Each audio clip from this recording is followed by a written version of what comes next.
Laurent et Ijika, deux Réunionnais en Thaïlande au moment du séisme, témoignent depuis Bangkok. Lui se rend tous les mois là-bas pour affaires. Elle y est en vacances depuis dimanche et doit rentrer jeudi. Au moment de la secousse, elle était dans sa chambre d'hôtel, lui dans un taxi. Je venais d'arriver sur Bangkok, j'étais encore dans le taxi. Et d'un coup, y a le chauffeur qui m'a dit de sortir du véhicule et de courir. Je n'avais pas compris ce qui se passait. Du coup, j'ai couru en même temps. Il y avait plein de gens qui couraient partout.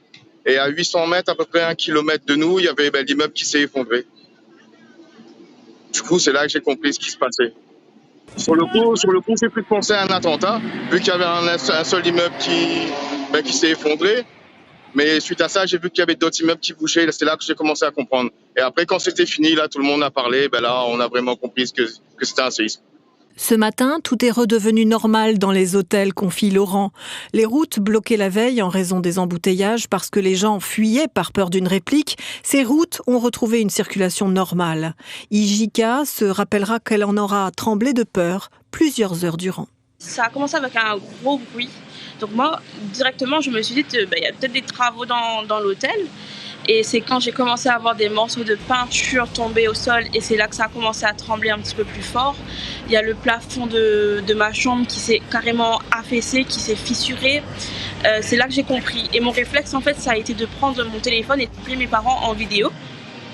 Et prise de panique, je ne savais pas forcément comment il fallait réagir à ce genre de situation.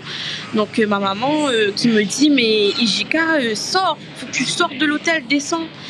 Donc mon réflexe, j'ai pris la couverture, je ne sais pas pourquoi, j'ai pris la couverture de mon lit, du coup j'ai mis sur moi et je suis sortie. Et il y avait les alarmes, il y avait tout ça, donc le temps de comprendre ce qui se passait, là vraiment on était vraiment sur le choc. Moi j'étais très stressée, je tremblais. Clairement j'ai été encore au téléphone avec mes parents, ils essayaient aussi de me calmer, mais en même temps eux aussi ils étaient stressés parce que ils ont vécu les choses avec moi par téléphone. J'ai toujours l'impression que ça tremble, j'ai toujours l'impression que ça bouge, que ça cadence, après on a très peur. Des vacances au goût mitigé donc pour la jeune femme réunionnaise. En Thaïlande, les autorités dénombrent pour l'instant 9 morts, dont 3 dans l'immeuble en construction qui s'est effondré.